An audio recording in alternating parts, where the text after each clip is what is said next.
말씀은 베드로전서 2장 11절로 25절의 말씀입니다. 베드로전서 2장 11절로 25절의 말씀을 우리가 함께 말씀을 생각하면서 함께 합독하도록 하겠습니다. 한 목소리로 같이 합독합니다.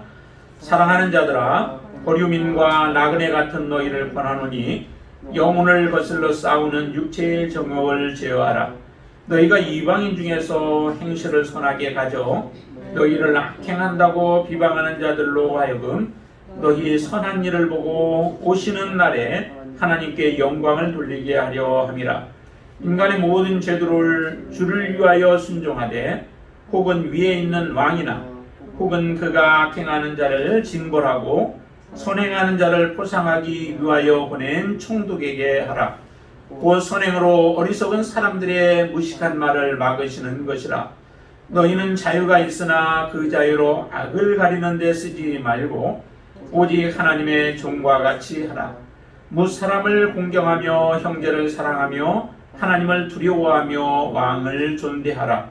사관들아, 범사에 두려워함으로 주인에게 순종하되 선하고 관용하는 자들에게만 아니라 또한 까다로운 자들에게도 그리하라. 부당하게 고난을 받아도 하나님을 생각함으로 슬픔을 참으면 이는 아름다우나 죄가 있어 매를 맞고 참으면 무슨 칭찬이 있으리요. 그러나 선을 행함으로 고난을 받고 참으면 이는 하나님 앞에 아름다우니라. 이를 위하여 너희가 부르심을 받았으니 그리스도도 너희를 위하여 고난을 받으사 너희에게 본을 끼쳐 그 자취를 따라오게 하려 하셨느니라. 그는 죄를 범하지 아니하시고 그 입에 거짓도 없으시며 욕을 당하시되 맞대어 욕하지 아니하시고 고난을 당하시되 위협하지 아니하시고 오직 공의로 심판하시는 이에게 부탁하시며 친히 나무에 달려 그 몸으로 우리 죄를 담당하셨으니 이는 우리로 죄에 대하여 죽고 의에 대하여 살게 하려 하심이라. 그가 채찍에 맞음으로 너희는 나음을 얻었나니 너희가 전에는 양과 같이 길을 잃었더니 이제는 너희 영혼의 목자와 감독 되신 이에게 돌아왔느니라. 아멘. 세상 속에서 그리스도인의 삶. 우리는 세상과 이 땅에서 살아가는 동안에 항상 세상 가운데서 살아가고 있는 거죠. 불교 같은 경우는 산속으로 들어가서 자기 수련만 하면 되겠지만은 우리는 그런 존재가 아닙니다. 세상을 섬기라고 또 세상 가운데서 아직도 하나님 알지 못하는 자들을 구원하라고 우리를 부르신 하나님의 자녀들이기 때문에 우리는 세상 가운데 발을 들여놔야 하고 세상 가운데서 우리는 삶을 살아야 하는 자들이 바로 그리스도인들입니다. 그렇기 때문에 우리는 이 땅에 살아가는 동안에 많은 믿지 아니하는 자들과 부닥쳐야 되고 그들과 함께 살아가야 하는 그러한 삶을 살아가는 것이 마땅한 그리스도인들의 삶입니다. 그 가운데서 많은 문제들이 발생이 되어지죠. 많은 갈등이 일어나기도 하고 많은 아픔들이 우리 가운데 찾아오기도 합니다. 이러할 때마다 우리는 과연 어떻게 살아야 할 것인가 라고 하는 부분들을 베드로가 이제 흩어져 있는 한 나그네들을 향하여 주시는 말씀들이 또한 우리가 그 말씀 가운데서 도전이 되어지고 또 그 말씀을 통해서 우리가 이 땅에서 어떻게 살아가야 하는지를 바르게 배우는 그런 귀한 시간이 되기를 바랍니다. 우리는 이 땅에서 거룩한 나그네라고 이렇게 표현합니다. 왜냐하면 똑같은 세상 사람들과 같은 가치관을 가지고 있는 사람들은 아니죠. 세상 사람들하고 우리는 다른 존재들이에요. 겉모습은 같을지 모르나 그러나 실제 우리의 속 사람도 다르고 우리는 비전도 다르고 우리의 목적도 다릅니다. 우리는 어디에서 와서 어디로 가는지를 분명히 알고 있는 사람들이에요. 그렇기 때문에 우리 스스로를 나그네라 해도 행인이라 해도 그것이 별반 문제되어질 게 없습니다. 마땅히 우리는 그런 존재로 이 땅에서 살아가는 사람들이죠. 그렇기 때문에 거룩한 나그네, 거룩한 행인들이라고 우리 스스로의 정체성이 어떤 존재인지를 우리는 우리 스스로 그렇게 규정 짓습니다. 우리는 그렇다면 거룩한 나그네라면 거룩한 나그네로서의 이 땅의 삶을 살아가야 되는 것이죠. 신분에 맞는 삶을 살아가는 것이 그게 잘 살아가는 사람의 삶의 모습입니다. 베드로는 우리에게 이렇게 권면합니다. 11절에서 우리에게 말씀하시죠. 한번 보실까요? 사랑하는 자들아, 거류민과 나그네 같은 너희를 권하노니 영혼을 거슬러 싸우는 육체의 정욕을 제어하라 라고 말씀합니다. 많은 사람들이 욕심이 있죠. 그리스도인들도 욕심은 사실은 있죠. 욕심 없는 사람 있을까요? 다 내려놓는 사람이 있을까요? 있기도 하겠죠. 그러나 우리 그리스도인들의 삶 속에서도 욕심은 있어요. 어떤 욕심이 있을까요? 하나님 앞에서 어떻게 해서는 더 거룩한 모습으로 살아가고 하나님의 말씀에 합한 모습으로 살아가기를 원하는 마음이 우리 안에 당연히 있죠. 그것도 거룩한 욕심이죠.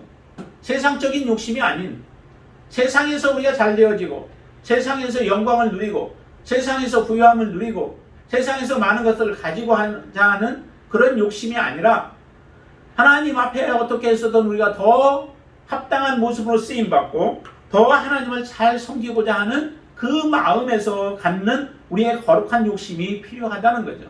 그런 거룩한 욕심을 가지고 이 땅에서 살아가는 하나님의 자녀들을 통하여서 하나님은 더 많은 일들을 행해요. 그러나 여기에서 11절에서 얘기하는 베드로의 권면은 육체의 정욕을 제어하라라고 하는 겁니다. 이 육체의 정욕은 하나님을 거스리는 것들이죠. 하나님의 뜻을 거스리고 성령을 거스리는 것들이에요. 우리의 육신을 만족해 하는 것들. 그래서 하나님 밖에서 무언가를 우리가 얻으려고 하는 거죠.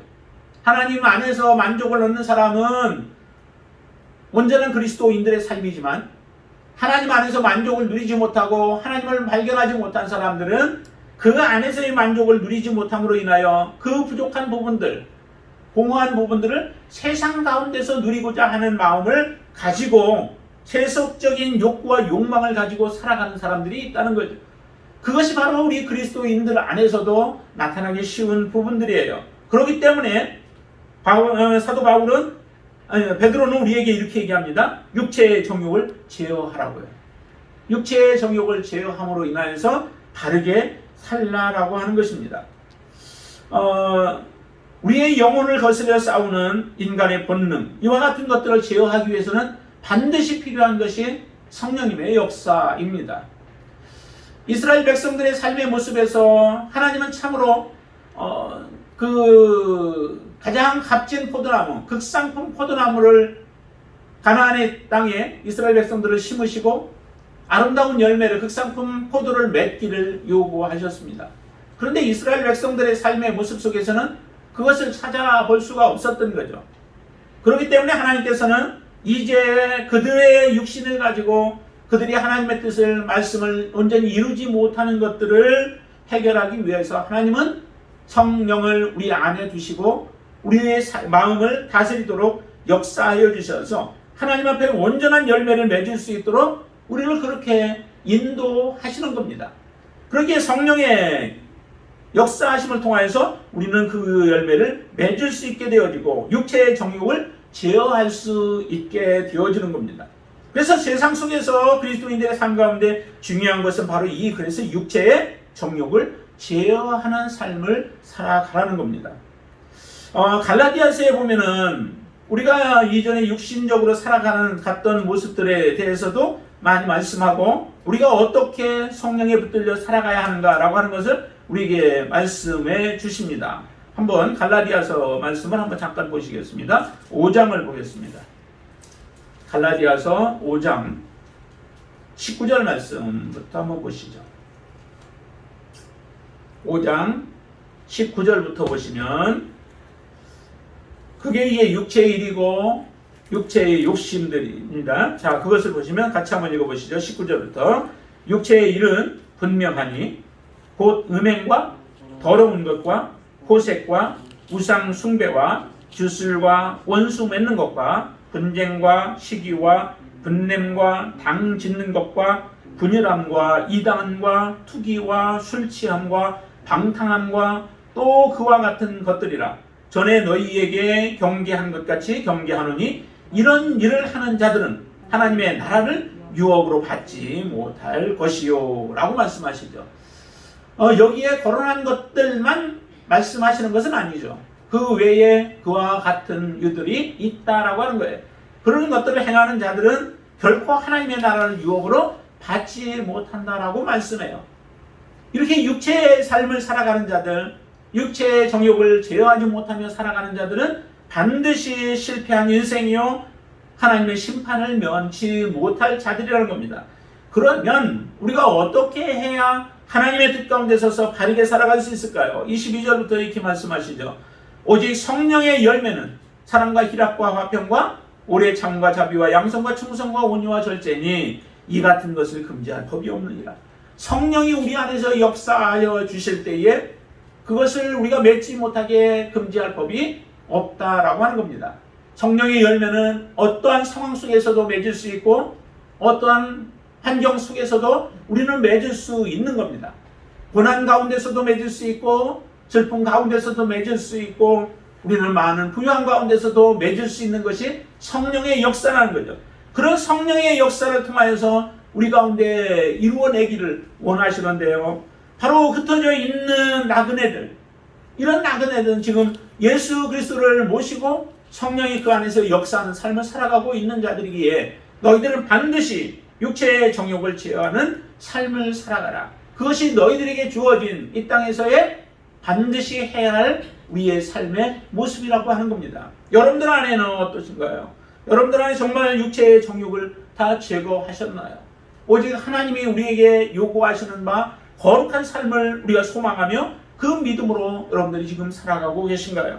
하나님 앞에 반드시 우리가 서기 위해서는 이 육체의 정욕을 제어하고 여기에 오늘 말씀하신 것처럼 죄에 대해서는 죽은 자요 의에 대하여 산 자의 삶을 살아가는 삶이 되어졌을 때에 우리가 진정 하나님의 자녀요 하나님을 기쁘시게 하는 자인 줄로 믿습니다. 이런 육체의 정욕이 여러분들에게서 온전히 떠나가게 되길 바랍니다.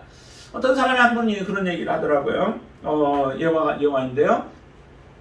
소금 가마니를 어떻게 실수를 해서 바닷물에 빠졌다는 거예요. 빠졌는데 그걸 빨리 건져냈는데도 보니까 소금이 굉장히 많이 녹아버린 거예요. 근데 보통 우리가 소금을 김장할 때 여러분들 그 물에 풀잖아요. 그때 소금을 넣어서 소금물을 만들 때 금방 풀리던가요? 잘 안 풀리죠. 막 계속 저어줘도 잘 풀리지를 않아요. 풀어지질 않아요. 근데 왜 그럴까요? 근데 그 이유는 소금이 본래 바다에서부터 건져낸 것이기 때문에 그 바다에 들어갔을 때는 더 빨리 이게 녹는데요. 그러더라고요. 실제 저는 바다에는 아직 빠뜨려보지 않았기 때문에 모르지만은 정말 그렇다면은 우리가 이 세상 가운데서 죄악 가운데서 우리가 건짐을 받아 하나님의 자녀가 된 하나님의 자녀들이기 때문에 우리가 성령으로 충만해지고 또 그렇게 하나님 앞에서 살아간다 할지라도 죄에 대해서 유혹받기가 굉장히 쉽다라고 하는 거죠. 한 번 빠지면 다시 또 헤어나오기가 어려운 것이 바로 우리가 죄의 유혹이고 죄의 시험이다라고 하는 겁니다. 어느 누구든 안전한 자는 없어요. 그렇기 때문에 항상 조심해야 되고 항상 경계해야 되고 우리 스스로를 단속하면서 절제하는 또 제어하는 그런 삶을 살지 않으면 우리도 다시 세상 가운데 돌아갈 수 있다라고 하는 것을 항상 우리는 기억하셔야만 합니다. 그것을 우리가 성경에 보면 데마에 대한 부분을 잘 얘기를 해주죠. 정말 바울을 많이 도왔던, 옆에서 헌신적으로 도왔던 사람이 데마였습니다. 그런데도 데마가 마지막에 보면은 세상으로 갔다라고 하는 그런 표현을 해줘요. 그렇게 헌신적으로 옆에서 도왔던 사람이 어떻게 그렇게 빨리 돌아갈 수 있었을까? 어떻게 하나님을 두고 다시 돌아갈 수 있었을까? 우리 참 의아스럽지만은 그와 같은 일들이 일어날 수 있다라고 하는 겁니다. 하나님의 칭찬을 받는 자들이라 할지라도 그것을 계속해서 우리가 지켜내지 못한다면 결과적으로 그런 일들이 일어날 수밖에 없어요. 우리가 수요일날 계속 보고 있는 데살로니가 교회를 우리가 보고 있죠. 그 데살로니가 교회를 정말로 사도 바울이 얼마나 칭찬을 많이 해요. 그렇지만은 조심해야 된다는 거죠. 그 조심해야 되기 때문에 다시 또 편지를 써서 데살로니가 교회를 향하여 권면하고 있는 사도 바울의 그 모습을 보면서 그 말씀들이 정말 우리들에게 동일하게 또 우리에게 그렇게 말씀하고 있다라고 하는 겁니다. 그렇기 때문에 지금 베드로도 이 흩어져 있는 나그네들, 믿음의 형제들을 향하여서 말씀하는 겁니다. 너희의 육체의 정욕을 제하라. 그 가운데 빠지게 되어지면 그것은 결국 우리의 영혼을 거스르는 것들이 되어지고 우리는 영적으로 하나님 앞에 온전하게 서지 못하는 자들이라 라고 하는 것을 말씀해 주고 있습니다. 그러면서 12절에는 이렇게 얘기합니다. 이방인들 가운데서 그 하나님을 믿는 그리스도인들을 향한 잘못된 생각을 가지고 있는 사람들이 있었어요. 그게 성례전의 모습을 그들이 오해를 한 거죠. 성례전을 할 때에 포도주를 마시고 그 다음에 주님께서 말씀하신 것처럼 너희들 내 몸을 너희들이 먹고 내 피를 마시라라고 하셨던 그 말씀들에 대해서 오해함으로 인하여서 이 기독교인들, 이 집단들은 행악자들이다, 또 나쁜 자들이다라고 하는 것으로 그렇게 인식을 하고 그 시각으로 그리스도인들을 바라보는 겁니다. 그러다 보니까 정말 오해하는 부분들이 많았죠. 이 사람들의 오해된 그 시각들을 바꾸기 위해서는 정말 너희들이 필요한 부분들이 온전한 믿음의 사람으로 이 땅에서 살아가는 삶이라고 하는 것입니다. 그 삶이 무엇인가요? 우리가 이 땅에서 선을 행하는 거예요. 자, 12절 후반절에 보면 이렇게 말씀하시죠. 너희로 비방하는 자들 그들이 있는데 그들을 너희 선한 일을 보고 오시는 날에 하나님께 영광을 돌리게 하려 하니라 라고 말씀해요. 어떻게 우리의 선한 모습을 통하여서 그런 영광을 돌릴 수 있을까요? 마태복음에서도 말씀하시죠. 마태복음 5장 16절에서도 보면은 너희의 선한 행실들을 통하여서 하나님의 그 영광을 돌리라라고 말씀해요. 한번 보실까요? 마태복음에도 마태복음 5장 16절 보시면은 마태복음 5장 16절 우리를 세상의 빛과 소금으로 비유하시면서 너희는 세상의 소금이고 세상의 빛이다 라고 말씀하시는데 그런 하나님의 자녀들이 어떻게 해야 되는가? 16절 같이 한번 읽습니다. 이같이 너희 빛이 사람 앞에 비치게 하여 그들로 너희 착한 행실을 보고 하늘에 계신 너희 아버지께 영광을 돌리게 하라 라고 말씀하시죠. 너희의 착한 행실, 그 착한 행실이 결과적으로는 하나님께 영광을 돌리게 된다라고 하는 것입니다. 우리가 착한 행실을 보이지 못하게 되어질 때 결국 하나님의 영광을 가리는 자들이 되어져요. 초대교회 교인들의 모습을 보면은 그들의 모습은 달랐죠. 일반 사람들과의 삶이 달랐습니다. 예수를 만나고 그 안에 성령께서 역사하시자 그들의 삶은 세상 것에 욕심을 갖지 않습니다. 함께 공동체의 아름다운 교제를 위하여 그들은 기뻐하고 그 교제를 사모하며 살아갑니다. 그러면서 자기의 가진 것들을 나누는 삶의 모습들을 바라보면서 이 단체가 달라진 모습들, 그 모습을 보면서 많은 사람들이 그 가운데 함께 하기를 원하였던 모습을 우리가 보게 되어지죠. 그 모습을 통하여서 많은 사람들이 주님께 돌아오는 역사들이 일어났습니다. 하나님 앞에 영광이 되어졌던 거죠. 말씀이 흥황케 되어지면서 하나님 앞에 돌아오는 심령들이 많았던 것을 우리가 보는데 오늘 이 말씀 가운데서도 그렇습니다. 너희의 선한 일을 보고 오시는 날에 하나님께 영광을 돌리게 한다라고 말씀합니다. 우리가 어떻게 하는 것이 정말 영광일까요? 우리는 성도들이 이 땅에서 살아가는 동안에 우리의 삶을 많이 희생하는 겁니다. 세상 사람들이 요구하는 것처럼 바라보는 것처럼 동일한 삶의 모습을 살아가서는 하나님 앞에 영광을 돌릴 수 없죠. 우리는 많이 손해를 봐요. 그 손해를 보지만 그 손해를 보는 가운데서도 우리가 순종하고 복종하는 모습이 필요하다는 거죠. 그 다음에 보면은 이런 말을 해요. 13절에 보시면은 13절에 인간의 모든 제도를 주를 위하여서 순종하라 라고 말씀합니다. 인간의 모든 제도를 주를 위하여서 순종하라고 말씀하시죠. 이 말씀은 이제 우리가 조금 잘못하면 오해할 수도 있는 부분이 있기도 해요. 모든 것에 다 순종하라고 한다면은 그러면 문제가 될 수도 있는 부분이 있죠. 성경에도 보면은 순종하지 아니한 사람들도 있어요. 어떤 경우가 있었나요? 다니엘이나 아니면 다니엘의 친구들과 같은 경우 왕이 명령을 내렸음에도 그 명령을 준행하지 않습니다. 우상을 섬기라고 하는 그 요구에 저들은 단호하게 대처를 하죠. 그로 인하여서 결국에 그들은 죽을 위기 가운데 처합니다. 자기의 목숨을 내놓고 자기들은 우상에 숭배하지 않겠다라고 하는 조서에 반발을 하는 거죠. 그것을 거부하는 겁니다. 그로 인하여서 그들은 풀무불에 들어가야 할 그러한 위기 가운데 처해지지만 하나님의 구원함을 받게 되어지고, 다니엘도 마찬가지죠. 하나님 앞에 기도하지 말라라고 하는 그런 명령 앞에 그는 수용할 수 없었습니다. 단호하게 거절을 하죠. 그로 인하여서 사자굴에 들어가는 그런 위기에 처해지지만 하나님의 돌보심을 통하여서, 하나님의 건지심을 통하여 그는 구원함을 받게 되어지는 역사가 일어나요.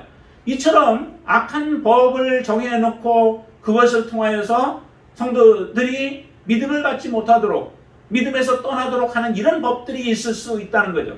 그런 것들에 대해서는 우리가 수용할 수 없습니다. 그것은 우리의 목숨을 내놓고라도 그것은 우리는 반대해야 되죠. 따를 수 없는 것이죠. 하나님을 예배하지 말라 할 수 없습니다. 그것은 우리는 어떻게 해서는 하나님 앞에 예배하는 것은 우리가 멈춰서는 안 되는 거죠. 그렇지만은 일반적인 법들, 하나님과 관계가 없고 우리가 하나님 앞에서 죄가 아닌 부분들에 있어서 우리의 손해가 되어지는 부분들의 법들이 있을 수 있어요. 그런 부분들에 대해서는 우리가 손해를 봐도 그것은 수용을 하라라고 하는 겁니다. 그것은 복종하라는 거예요.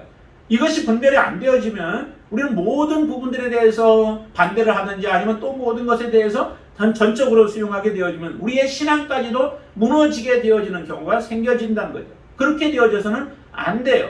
반드시 하나님과의 관계 속에서 하나님 앞에 죄가 되어지는 부분들은 우리의 목숨을 내어놓고라도 하나님의 뜻을 따르고 하나님의 뜻을 지켜내겠다고 하는 그 믿음의 결단이 필요한 거죠. 그것을 반드시 해야 돼요. 그것 아니면은 우리가 손해를 보면서 세상의 법을 지켜낼 때에 오히려 그것을 통하여서 우리가 그리스도인들, 세상 사람들과 다른 모습의 우리의 모습을 보여주는 것입니다. 그것이 하나님이 보시는 선이라고 하는 거예요. 하나님이 우리 그리스도인들에게 이것을 요구하는 거죠.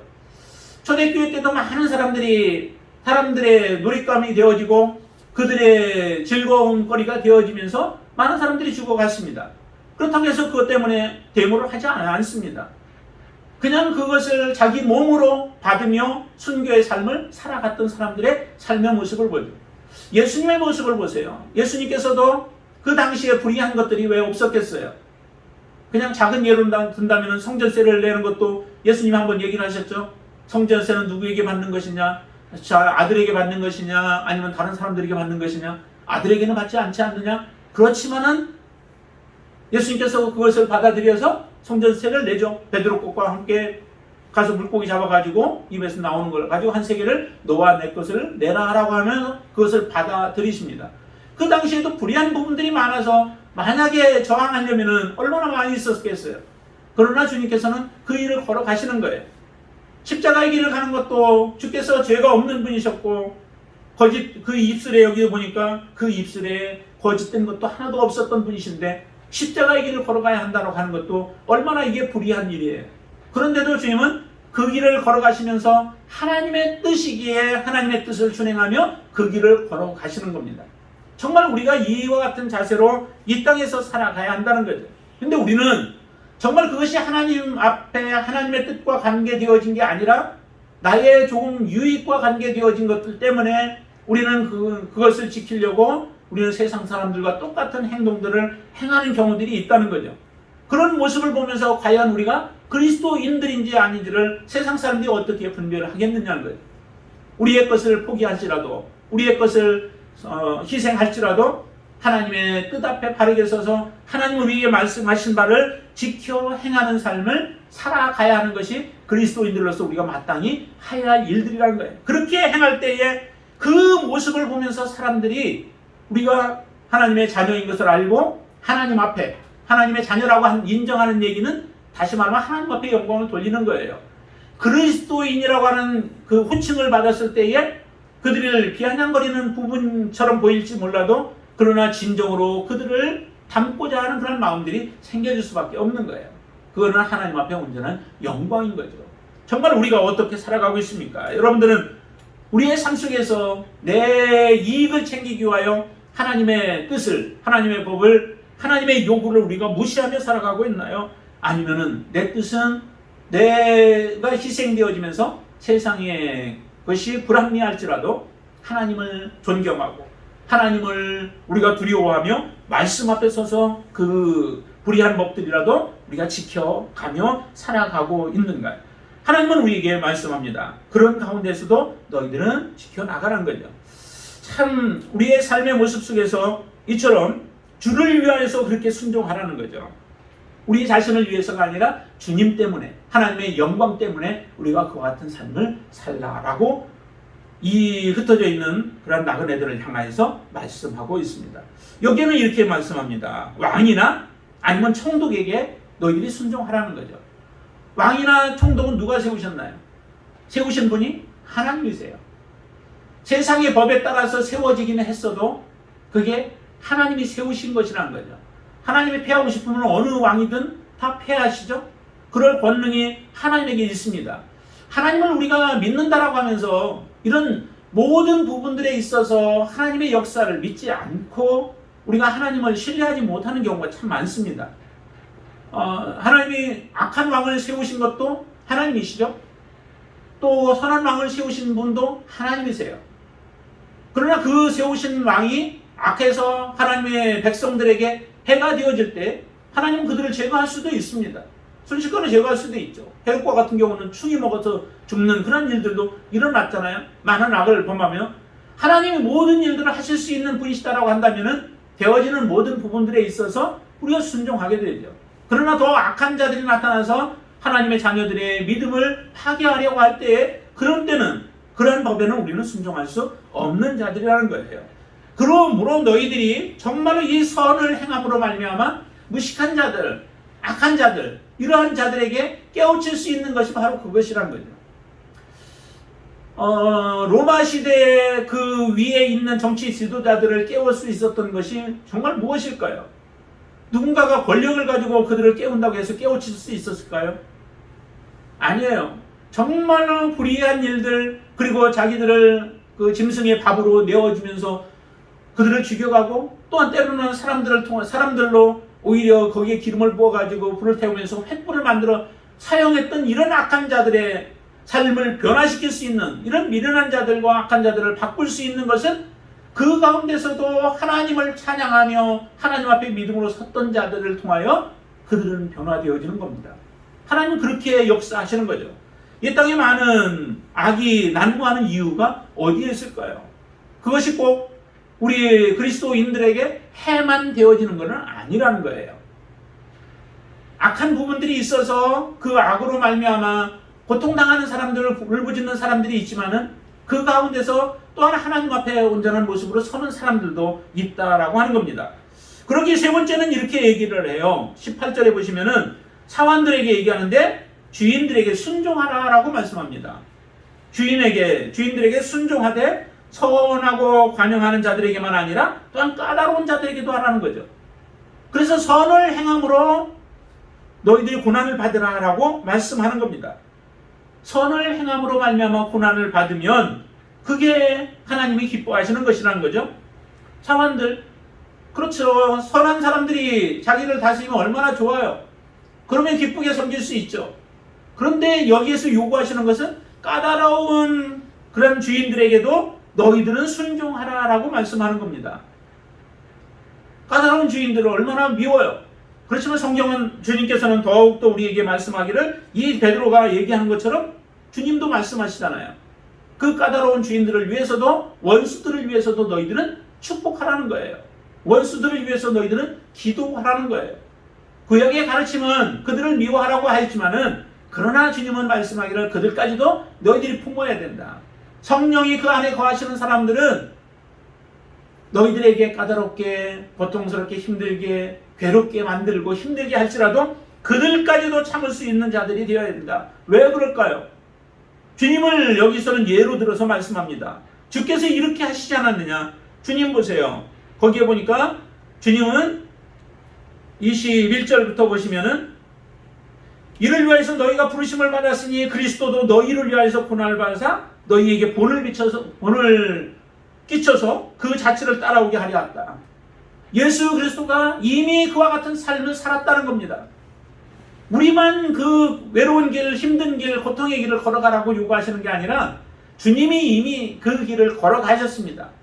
그렇기 때문에 너희들도 반드시 그 길을 가야 한다는 거예요. 그게 주님을 따라가는 자들의 삶의 모습이죠.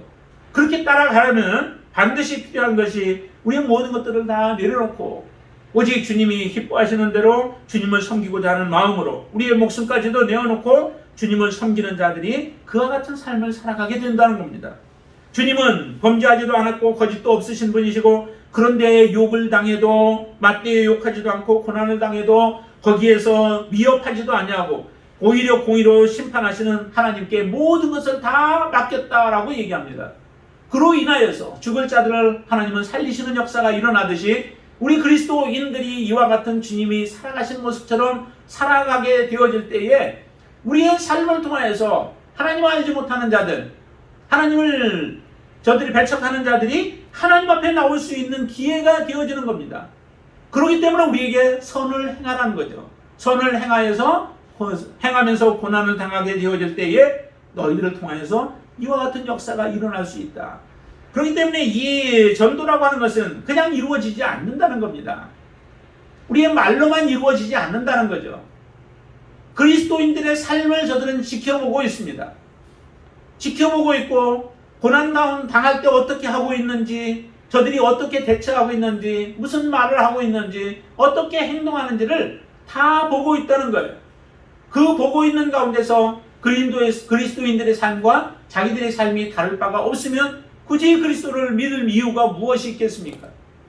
예수 그리스도가 그 안에 계시고 하나님이 계심으로 인하여 다른 삶의 모습을 살아갈 때 저희들이 도저히 할 수 없는 부분들을 행해낼 때에 그때 바로 그들의 삶에 하나님의 말씀이 들어가게 되어지고 그들이 깨어지게 되어지는 계기가 되어지는 거죠. 우리의 삶 속에서 하나님은 이것을 요구하시는 겁니다. 그래서 베드로를 통하여서 그렇게 말씀하시는 거죠. 너희들은 고난을 당하되 선을 행함으로, 너희들이 애매히 잘못한 것도 없는데 당하는 것, 그것이 우리에게는 오히려 전도의 기회가 되어지고, 그러나 우리가 죄를 범하여서 당한다면 그것은 무슨 우리에게 유익이 있겠어요?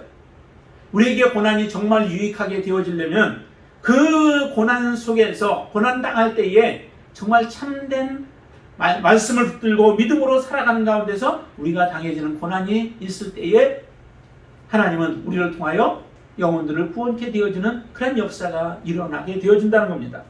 여러분들이 고난 가운데 있나요? 고난 가운데 있다면 정말 우리가 말씀 때문에 그런 고난 가운데 처해진 삶이 되길 바랍니다. 그리고 선을 행함으로 하나님의 뜻을 이루어낼 수 있게 되기를 바랍니다. 이스라엘 백성들의 삶 속에서 우리는 참 이런 모습들을 보면서 우리도 이 땅에 지금 나그네와 또 거류민으로 우리는 살아가고 있는 삶입니다. 행인과 같은 삶의 모습을 살아가고 있는 자들이죠. 우리 안에서 지금 베드로가 권면한 것처럼 이런 온전한 삶의 모습이 나타나서 저와 여러분들에게 하나님이 기뻐하시는 온전한 삶을 살아갈 수 있는 그런 귀한 사람이 되기를 주님의 이름으로 축원을 드립니다. 기도하겠습니다. 아버지 하나님, 우리는 이 땅에서 정말 우리가 나그네입니까? 나그네임을 우리가 확신하고 살아가고 있습니까? 나그네라면 이 땅에 우리의 목적을 두지 아니하고 반드시 본향이 있는 자들의 삶인데 저 본향에 우리의 마음이 가 있습니까? 이 땅에서 우리가 잠시 살아가는 것은 하나님께서 우리에게 사명을 주셔서 그 사명을 완수하기까지 하나님이 우리를 데리고 가시기 전까지 우리가 이 땅에서 해야 할 일 때문에 살아가는 삶인 줄로 믿습니다. 사도 바울의 고백과 같이 내가 이 땅에 머무는 것이나 하나님 앞에 가는 것이나 정말 다 어느 것이든 그가 원하는 바이지만 더욱더 하나님 앞에 가고자 하는 것이 사도 바울의 고백이었습니다. 그처럼 우리의 고백도 그런 고백이 되게 하여 주시옵소서. 하나님 앞에 가고 싶지만 그러나 이 땅에 하나님께서 나를 통하여 아직도 하실 일들이 있기 때문에 나를 이 땅에 남겨두어서 그 맡겨진 사명들을 청지기로서 온전하게 잘 감당하고자 하는 마음으로 살게 하여 주시옵소서. 이 땅에 살면서 우리 주변의 사람들에게 예수 그리스도를 드러내는 삶이 되게 하여 주시옵소서. 세상 사람들과 똑같이 생각하고 똑같은 것을 바라보고 똑같은 것을 찾는 어리석은 자가 아니라 세상 사람들이 보지 못하는 영혼을 바라보게 하여 주시고 하나님의 보상을 바라보게 하여 주시며 하나님께서 우리에게 허락해 주신 성령님의 인도함을 우리가 구하며 믿음으로 살아가는 자가 되게 하여 주시옵소서. 이 땅에서는 비록 우리가 비천한 자들의 모습이 되어질지라도 하나님 앞에서 발견되어지고 하나님 앞에서 온전한 모습으로 서고자 이 땅에서 믿음의 삶을 더욱더 최선을 다하여 살아가는 삶이 되게 하여 주시옵소서. 성령의 온전함이 나타나게 하여 주시옵소서. 이제 더 이상 아버지 하나님 우리가 이 땅의 세상의 삶이 아닌 세상에서의 속한 삶이 아니라 세상 가운데서도 하나님이 기뻐하시는 거룩한 그리스도인의 삶을 살아낼 수 있도록 역사하여 주시옵소서. 예수님의 이름으로 간절히 기도드리옵나이다. 아멘.